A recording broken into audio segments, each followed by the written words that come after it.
बच्चों, हमने वैश्विक अर्थव्यवस्था का जो उदय है वो टॉपिक पढ़ा है। उसके बाद हमारा टॉपिक आता है, उसी के अंत में हमने देखा था कि वैश्विक अर्थव्यवस्था के उदय में जो कृषि का उत्पादन होता है बढ़ता है, व्यापार बढ़ता है और पशुओं का जो मांस होता है उसकी बिक्री बढ़ती है। तो उसके साथ ही साथ इन्होंने अधिक से अधिक लाभ कमाने के लिए विभिन्न देशों को अपना उपनिवेश बनाया। ठीक, तो हमारा जो टॉपिक आ जाता है ये यही है कि 19वीं शताब्दी के अंत में उपनिवेशवाद। ठीक, तो यहाँ पर हम सबसे पहले देखेंगे ये क्या होता है कि उपनिवेशवाद क्या होता है। उपनिवेशवाद जो है वो आपको दूसरे शब्दों में भी मिल सकता है, औपनिवेशिक व्यवस्था। औपनिवेशिक व्यवस्था, ठीक, यह भी एक शब्द इसके लिए प्रयोग किया जाता है कि औपनिवेशिक व्यवस्था। तो जो उपनिवेशवाद है यह है उपनिवेशवाद, ठीक, यही है। निवेश क्या होता है? ये निवेश का मतलब होता है पूंजी लगाना, ठीक। और जब पूंजी लगाने की प्रक्रिया बना ले हम उसको एक बिजनेस की तरह, एक पेशा बना ले, एक रेगुलर वर्क बना ले, तो क्या कहलाता है? वो हो जाता है वाद। यानी कि जब हम इस व्यवस्था को अपना लें कि हम जिस भी देश में जाएंगे वहां पर पूंजी लगाएंगे, प्रोडक्शन बढ़ाएंगे और वहां से लाभ कमाएंगे, तो ये व्यवस्था क्या हो गई? ये हमारी निवेशवाद हो गई। अच्छा, हमने क्या किया कि अपने देश में ब्रिटेन में एक बार पैसा निवेश किया, इन्वेस्ट किया और उससे एक कंपनी लगाई, कंपनी खड़ी की, एक फैक्ट्री लगाई। अब उस फैक्ट्री के लिए हमको चाहिए क्या? कच्चा माल चाहिए। तो एक जैसे निवेश हो गया और इसके बाद जब हम इस आवश्यकता को पूरा करने के लिए सेकेंडरी इन्वेस्टमेंट कर रहे हैं, यानी दूसरे चरण में फिर से निवेश कर रहे हैं इसकी आवश्यकता को पूरा करने के लिए, ये हो गया उपनिवेश। ठीक, इतना समझिए सिंपल सा कि जब हमने निवेश किया, पैसा निवेश करने का मतलब पूंजी लगाना, पूंजी लगाया कहां पर? अपने देश में एक फैक्ट्री लगाई कपड़े की, ठीक है, कपड़े की फैक्ट्री हमने लगा दी मान लीजिए। और कपड़े की फैक्ट्री लगाने के बाद उसमें भाई पैसा लगा, तो कपड़े की फैक्ट्री लगाने के बाद हमें आवश्यकता पड़ी कपास की। तो हमने क्या किया, जब कपास की मांग की तो कपास नहीं मिला, तो यहाँ पर जाकर हमने फिर से पैसा लगाया और कपास की खेती की। ठीक, तो क्या हो गया? ये सेकंड यानी दूसरी बार हमने निवेश किया। यही है कि जब अपनी आवश्यकताओं को पूरा करने के लिए, आवश्यकताओं को पूरा करने के लिए, ठीक, अथवा आर्थिक लाभ कमाने की दृष्टि से किसी नवीन क्षेत्र पर कब्जा किया जाए तो इसे उपनिवेशवाद कहते हैं।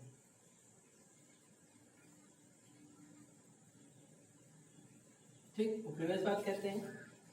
अब यहाँ हम देखेंगे कि जो औपनिवेशिक व्यवस्था आई, जो उपनिवेशवाद की परंपरा देश में आती है या विभिन्न देशों तक जाती है, ब्रिटेन या यूरोप महाद्वीप के लोगों के द्वारा, उसने वहां जाकर लोगों को कैसे प्रभावित किया, उसने किस स्तर पर कार्य किया और उसका परिणाम निकल करके आया। और वहां की जो आम जनता थी, जो वहां के मूल निवासी थे, जिस देश का उपनिवेश बनाया गया, उन पर क्या प्रभाव पड़ा। ठीक है, तो हम इसके आगे वही देख रहे हैं। हमने ये देखा कि उपनिवेशवाद क्या होता है। उपनिवेश क्या है? आवश्यकताओं को पूरा करने के लिए अथवा आर्थिक लाभ कमाने की दृष्टि से किसी नवीन क्षेत्र पर कब्जा किया जाए, ये उपनिवेशवाद कहलाता है।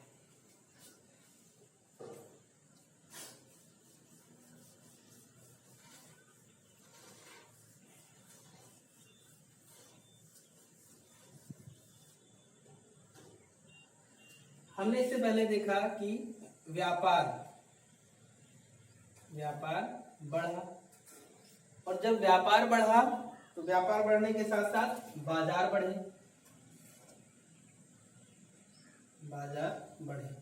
यानी व्यापार की संख्या, व्यापार जो क्षेत्र था उसका वो विस्तृत हुआ और व्यापार के क्षेत्र के विस्तृत होने से बाजारों की संख्या में वृद्धि हुई। ठीक, ये ग्रोथ हो गया।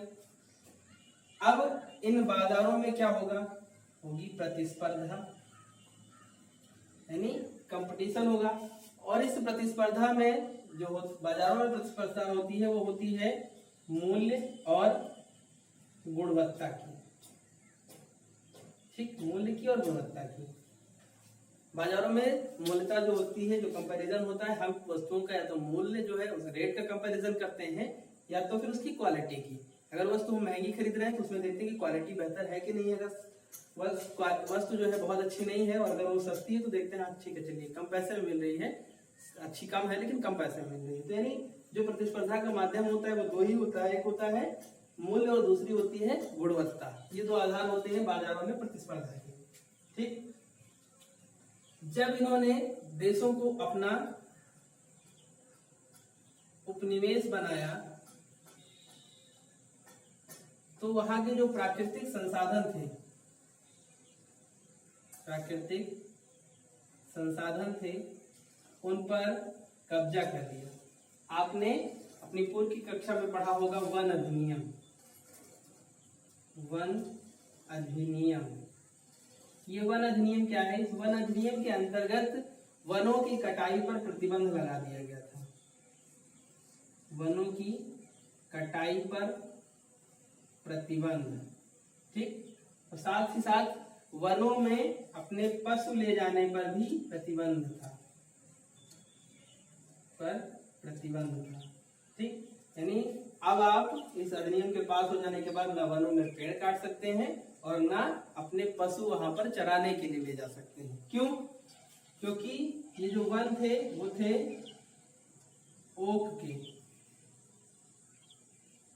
ओक की लकड़ी थी और ओक की लकड़ी जो होती है वो जहाज निर्माण के काम आती है, जहाज निर्माण के कार्य में आती है। दूसरा जो साखू या चीड़ देवदार के पेड़ थे, अन्य इमारती लकड़ियां थी, इमारती लकड़ियां जो थी उनका प्रयोग इन्होंने क्या किया, जो ट्रेन होती है, रेलवे जो होता है, रेलवे ट्रैक जो होता है, ट्रैक के स्लीपर्स बनाए। ठीक, तो ये देख स्लीपर्स क्या होते हैं, जैसे ये पटरी है, ठीक, और इसके बीच में नीचे अभी तो पत्थर के सीमेंटेड बन के आते हैं, सीमेंट के लगते हैं, पहले लकड़ी के लगे होते थे ऐसे। ठीक,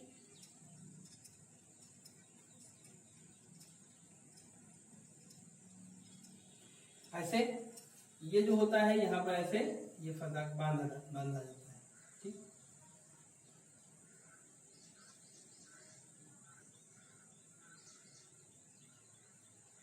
ठीक, जब आप ट्रेन की पटरी कभी देखिए तो उस पर गौर कीजिएगा तो उसमें पटरी को इन स्लीपर्स में, ये जो होते हैं वो होते हैं स्लीपर्स, ठीक, और ये जो होता है वो होता है ट्रैक। ट्रैक भी बार गेज, मीटर गेज, ये सब अलग अलग क्वालिटी के होते हैं। इनकी जो छोटी लाइन और बड़ी लाइन होती है, ये डिस्टेंस के आधार पर जो इनकी दूरी होती है वो छोटी लाइन और बड़ी लाइन की होती है। अभी जो है जो आमान परिवर्तन किए जा रहे हैं सारी जगह ट्रेनों के, उसमें बड़ी लाइन को लाया जा रहा है, छोटी ट्रेनें, छोटी लाइन की ट्रेनें खत्म हो जा रही है। तो इन्होंने क्या किया कि वनों की कटाई पर रोक लगा दिया था।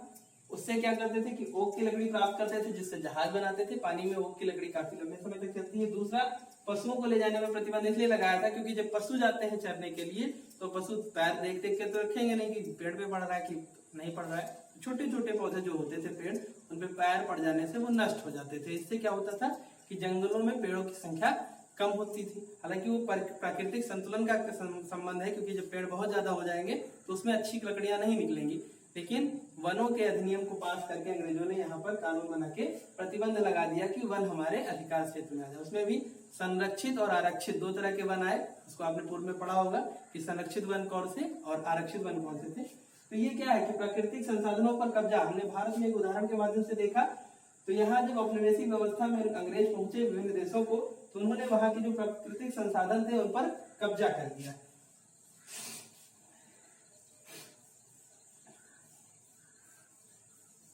ठीक, और इस कब्जे के कारण जो यहाँ की स्वतंत्र आजीविका थी, स्वतंत्र आजीविका थी वह प्रभावित हुई। स्वतंत्र आजीविका प्रभावित हुई और इनके जो भोजन के स्रोत थे वे समाप्त होते गए। ठीक, भोजन के स्रोत जब समाप्त होंगे तो लोग क्या होंगे? भूखमरी के शिकार होंगे, भूखमरी के शिकार होंगे, भूखमरी के शिकार होंगे। और जब भूखमरी के शिकार होंगे तो कहाँ जाएंगे? उसके पास जाएंगे जिसके पास संभावनाएं हो कुछ मदद की। और संभावनाएं किसके पास थी? अंग्रेजों के पास। ठीक, अंग्रेजों के पास थी। अंग्रेजों के पास जाकर उनसे मदद मांगी और उन्होंने पुनः इनको बंधुआ मजदूर के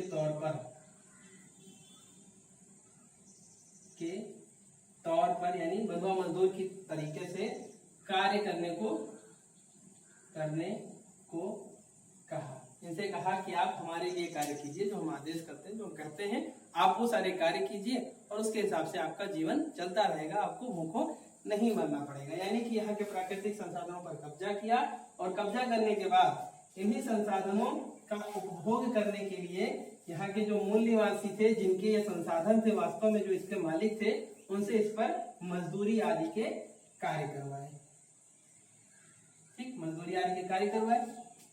तो एक तरह से क्या हुआ? इन्होंने एक सिस्टम विकसित किया, एक सिस्टम डेवलप किया, किसी भी देश पर जाकर वहां की आर्थिक संसाधनों, प्राकृतिक संसाधनों पर कब्जा करना और वहां की जनता को इतना परेशान कर देना, इतना निचोड़ देना कि वह जीवित रहने के लिए पुनः उसी के पास आ जाए जो उनका शोषण कर रहा है, कि आप ही बचाइए, आप ही जो कर सकते हैं वो हमारी मदद कर सकते हैं। और इस क्रम में जो यूरोपीय थे, उन्होंने अनेक विजय यात्राएं की और विभिन्न देशों को अपना उपनिवेश बनाया। ठीक, तो इस तरह से हमने देखा कि जो औपनिवेशिक व्यवस्था 19वीं शताब्दी के अंत में आती है, वह एक तरह से मुफलिसी का, एक गरीबी का और एक दरिद्रता का दौर लेके आती है, जिससे ये जिस भी देश में पहुंचे वहां की मूल जनता जो थी, आम नागरिक जो थे, उनको पीड़ित किया, प्रताड़ित किया और वह इतने प्रताड़ित हुए कि वो अपने अस्तित्व की सुरक्षा के लिए पुनः वापस इन्हीं की शरण में आ गए। और इस तरह से इनका जो उद्देश्य था औपनिवेशवाद का, वो पूरा हुआ। इन्होंने प्रत्येक देश पर वहां के आर्थिक संसाधनों पर, वहां के प्राकृतिक संसाधनों पर कब्जा किया और आर्थिक संसाधनों, प्राकृतिक संसाधनों पर कब्जा करने के बाद आप वहां की राजनीतिक व्यवस्था को अपने हिसाब से संचालित कर सकते हैं, इसमें कोई संदेह नहीं। अगर आप किसी भी देश के जो संसाधन, प्राकृतिक संसाधन है, जो नेचुरल है, चाहे वहां की खान हो, चाहे कोयले की खान हो, चाहे हीरे की खान हो, चाहे वो तेल की खाने हो, खदाने हो, या फिर चूना हो, जो भी अयस्क वगैरह निकलते हैं, जो भी संसाधन निकलते हैं, इन पर आपका कब्जा हो जाए, वहाँ की आर्थिक गतिविधियां आपके हिसाब से चले, परिवहन सिस्टम सब आप ही के अकॉर्डिंग हो जाए, तो ऐसी स्थिति में आप जब चाहे तब वहां पर शासन सत्ता को अपने हाथ में ले सकते हैं, कब्जे में ले सकते हैं।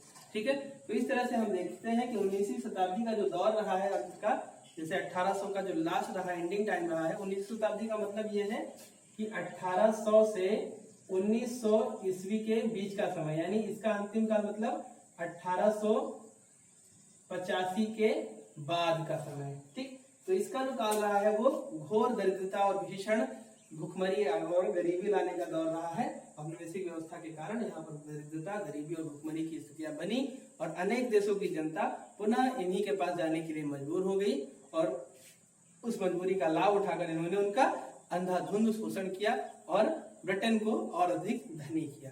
ठीक है, तो इस तरह से हमने देखा कि 19वीं शताब्दी के अंत में औपनिवेशिक व्यवस्था का क्या स्वरूप रहा है, उसने किस हद तक कैसे सबको प्रभावित किया है, किसी देश में जैसे जैसे वह व्यवस्था स्थापित होती गई है, उसने कैसे कैसे उस देश का सिस्टम जो है वो अपने हाथों में ले लिया है। ठीक, इसके आगे हमारा टॉपिक आता है रिंडरपेस्ट। एक बीमारी है जो रिंडरपेस्ट है।